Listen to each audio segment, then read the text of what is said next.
Olá! Mais de 7 milhões de brasileiros não têm casa. O número alto é reflexo de uma série de fatores que percorrem a história do Brasil há muitas décadas. A falta de moradia é o ponto de partida de diversos problemas sociais, como o desemprego, a violência e até mesmo questões de saúde pública. A grande pergunta na cabeça desses milhares de brasileiros é simples, mas difícil de responder. Como manter uma vida digna sem um teto? Ou ainda, como decidir entre pagar o aluguel e sustentar a própria família? No ponto de encontro de hoje, os desafios da falta de moradia no Brasil. Culpabilizar a população pela ocupação do espaço, pela luta por moradia, é ignorar a necessidade de todo ser humano e o direito universal que todos têm uma moradia. Como o processo de urbanização acentua as desigualdades dentro da cidade. É como se fosse natural existirem pessoas que moram muito mal. E quais seriam as possíveis soluções para o problema? Soluções técnicas existem várias. Acho que falta mesmo é vontade política. É agora, no Ponto de Encontro.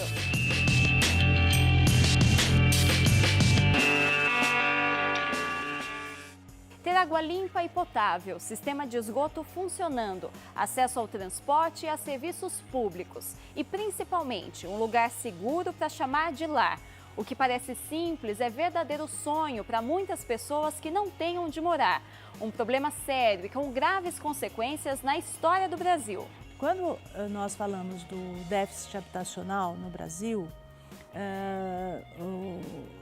os pesquisadores, desde os anos 90, já desenvolveram uma compreensão importante do que é o nosso déficit habitacional. O nosso déficit é qualitativo e quantitativo.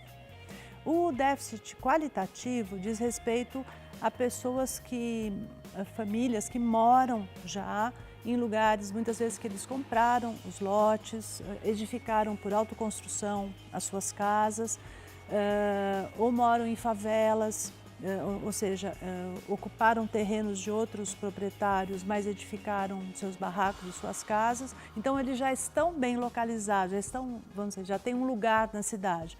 Mas esse lugar está com a construção inadequada, está insalubre. Segundo os estudiosos, da questão urbana e habitacional, no Brasil nós temos um déficit elevado, em torno de 45%, por conta do custo da locação. Então, 45% desse déficit é provocado pelo alto custo da locação. Aí, em torno de 32% desse déficit é ocasionado pela coabitação, então pessoas que vivem juntos no mesmo domicílio. E em torno de 15,8% por moradias precárias, que abrangem uma parcela significativa da população. Portanto, o déficit é elevado. O déficit habitacional brasileiro, ele é histórico e ele é decorrente de um processo de desenvolvimento econômico que a professora Hermínia Maricato denomina de industrialização com baixos salários. Então, o que nós tivemos no momento da intensa crescimento das cidades, os salários eram muito baixos e não havia possibilidade dos trabalhadores, das pessoas mais pobres, pagarem pela moradia um aluguel adequado ou uma prestação de uma casa. Então, uma grande parte da população acabou tendo que viver em condições mais precárias. É muito comum as pessoas dizerem que a cidade não tem planejamento. E, na verdade, a cidade real que existe aqui, ela é fruto de uma série de estratégias. Talvez elas não sejam as estratégias que a gente imagina como as adequadas, mas admitir que ela não tem nenhuma intenção é uma mentira. O que ela tem hoje, o que ela revela, é um jogo de forças. Então, hoje, a cidade é desse jeito por uma série de interesses.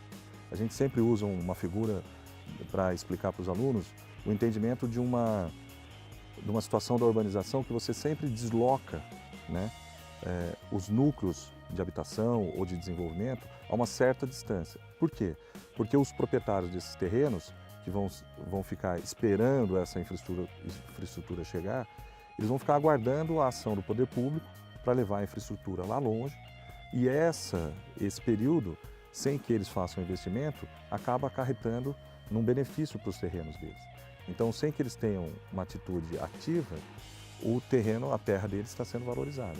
E esse processo é um processo que vem se repetindo. Quem fomenta, quem vai promover a habitação e interesse social no país, acho que desde a época da ditadura, são bancos.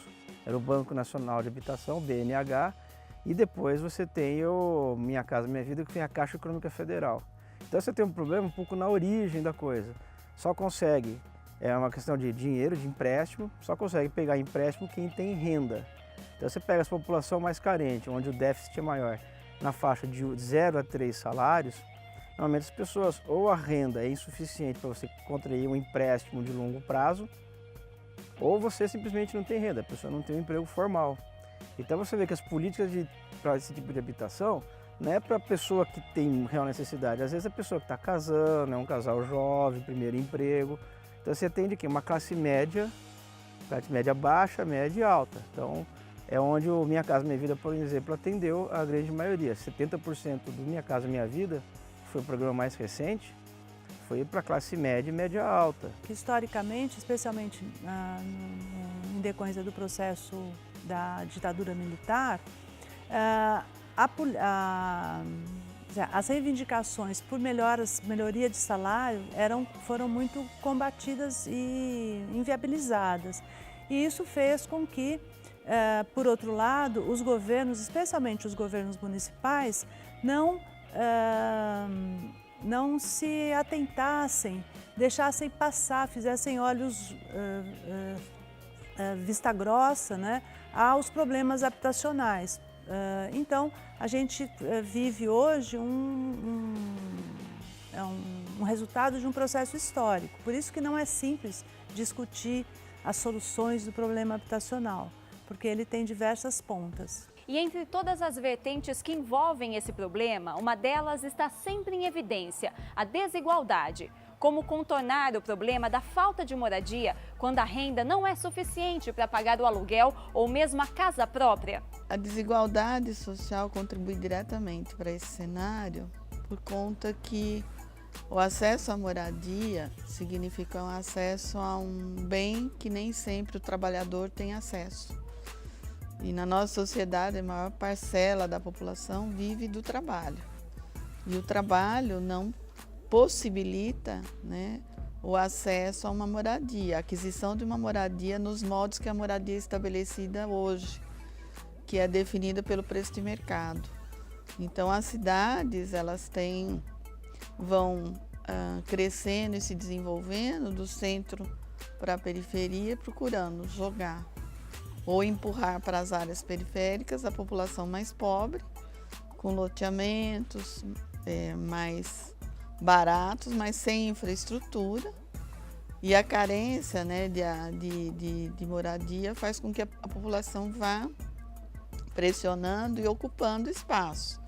Por exemplo, espaços públicos, espaços desvalorizados ou de risco, como uma área de que tem enchentes, sujeita a desmoronamento, enchente, a população vai ocupando porque não tem onde morar. As pessoas mais ricas, a própria classe média, como nós, né, estamos assim, é como se fosse natural existirem pessoas que moram muito mal. Então, é triste dizer isso, mas a sociedade brasileira, ela se comporta como se isso não fosse um problema da sociedade como um todo. E é muito comum, nós que somos professores dos cursos de graduação, especialmente na arquitetura e no urbanismo, e certamente na área de sociologia, geografia, antropologia, nós nos depararmos com alunos que nunca se perguntaram aonde moram as pessoas com as quais você convive, né? Ao mesmo tempo que a Constituição garante um teto para todo mundo, você não tem instrumentos e uma regulamentação coerente para dar um abrigo, uma habitação para essa pessoa. E você tem uma cultura também da propriedade. Então, assim, esse dinheiro devia se vir subsidiado, devia ter uma política mais clara, mais assertiva nisso. Mas até hoje a gente não viu nenhuma ação correta, né, que abrangesse todo mundo. Por essa forma de organização da cidade, em que ela está toda centrada, né, na especulação imobiliária. Então, o que significa isso? Que a partir do momento em que uma área se torna um pouco melhor do ponto de vista de infraestrutura, de transporte coletivo, de escola, serviços de saúde, ela já se torna mais valorizada e, com isso, ela vai provocando desigualdades. E as áreas mais distantes, que estão desprovidas dessa infraestrutura, elas vão provocando segregação, apartheid, em que as pessoas que lá residem têm dificuldade em conseguir trabalho num local mais próximo, então depende muito de transporte coletivo, ele é mais caro, ela fica excluída, muitas vezes, de poder ter acesso a um melhor emprego, um melhor trabalho, além de não ter toda a infraestrutura e a ausência do Estado, porque nessas regiões é muito presente a precarização dos serviços públicos, né? Tanto da educação, da saúde como da assistência. Esse problema da desigualdade territorial, né, que a gente chama inclusive assim, da desigualdade socioespacial, ela está muito presente na cidade e nas cidades brasileiras como um todo, e além disso, a nossa sociedade parece que tem uma insensibilização histórica por isso. Esse processo começou esse problema começou a ser desmontado, de fato, com a redemocratização do país, a aprovação do Estatuto da Cidade, e hoje o direito à moradia já é reconhecido como um direito constitucional, mas ainda tem a sociedade ainda precisa caminhar bastante. Enquanto esse caminho não existe, o que observamos é uma série de consequências negativas da falta de moradia no Brasil. A base para a formação de uma família e da vida independente começa na construção de um lar. Mas como fica então a situação daqueles que nunca conseguem dar esse passo? Entendendo que esse lar significa ali o início de uma família e um conjunto mínimo de controles, né, para você depois ir avançando na escola e depois na vida da sociedade. Mas eu acho que é interessante a gente entender que aqui no Brasil, particularmente, a gente associa a posse da propriedade como uma coisa da segurança, eu consegui minha casa e tudo mais, o sonho da casa própria, que é um incentivo a essa estratégia de você ter essa relação de consumo. Em outros países, você mora de aluguel, eles fazem contas para provar que isso é uma estratégia que você pode viver muito bem sem ter esse investimento tão alto. Então você tem que começar a convencer as pessoas de que isso é um jeito de morar e que isso é uma cultura diferente do que esse pensamento de vou construir o meu canto a qualquer custo, em qualquer lugar. Porque esse ponto também leva a gente a ter uma série de situações ambientais que são precárias e tudo mais, que a gente sabe que esse grupo de habitantes vai se fixar em áreas que não têm valor, né? Ou possivelmente com valores, e aí tem a série de invasões e tudo mais, e os ajustes, as negociações que decorrem disso. De imediato, você já tem ocupações, favelas, que são habitações que estão fora da lei, vamos dizer assim. Então você ocupa áreas perigosas, fundos de vales, encostas de morro, áreas de alagamento, são áreas que não têm valor nenhum para o mercado, então a população mais carente vai lá e ocupa essas áreas de maneira precária. Então todas as tragédias que a gente vê no verão, das grandes chuvas, são aonde? São nesses lugares que estão fora da regra da legislação urbana. É importante lembrar, assim, as consequências negativas e positivas dependem muito do ponto de vista. Então veja, do ponto de vista de uma pessoa que se beneficia do processo de exploração social,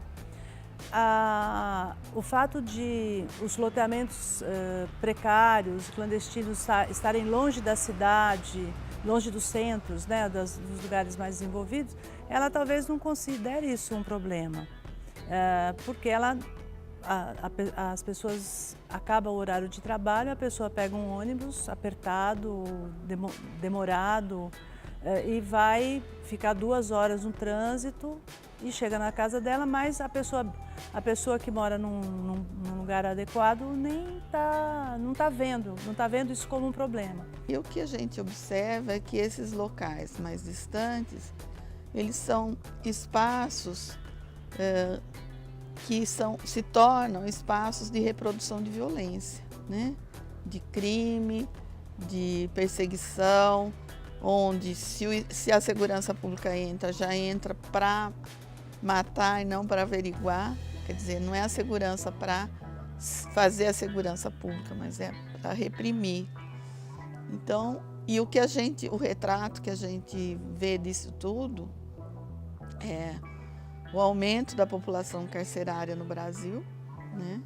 Constituída em sua maioria por jovens até 28 anos, negros e pobres, né? Moradores de periferias. Hoje a gente tem aqui na cidade de Campinas, que é uma grande metrópole, pelo menos metade do território ele é clandestino, não está ou nem mapeado ou não está seguindo as regras das legislações de uso e ocupação do solo. Então isso cria territórios marginalizados que têm regras próprias e acaba criando clusters ou bunkers, né? Que você tem uma outra cidade e a coisa é totalmente fora da lei. Dominado às vezes esse território pelo tráfico, pelas pessoas fora da lei mesmo. Isso gera graves problemas sociais. Do ponto de vista da população que sofre essa exploração, é uma dupla exploração, porque você tem, por exemplo, problemas de saúde, de gastos, maiores gastos com saúde decorrente do número de horas que você fica de pé para chegar no seu local de moradia, problemas gravíssimos relacionados à salubridade das casas, problemas gravíssimos relacionados à salubridade da edificação, como eu disse, mas também da própria ausência de saneamento, porque é até interessante destacar, né, geralmente, por exemplo, o número de dias que se faz coleta de lixo na área central é maior por semana, né, do que o número de dias que se faz coleta de resíduos sólidos, de lixo, nas áreas periféricas. Então, é uma população que é maior quantitativamente, mora em locais mais densos e tem que estocar o lixo um número maior de dias ou horas em relação à população mais beneficiada. Essa desigualdade ela vai trazer impacto na vida social. Então, vai aumentar a violência? Vai aumentar a violência.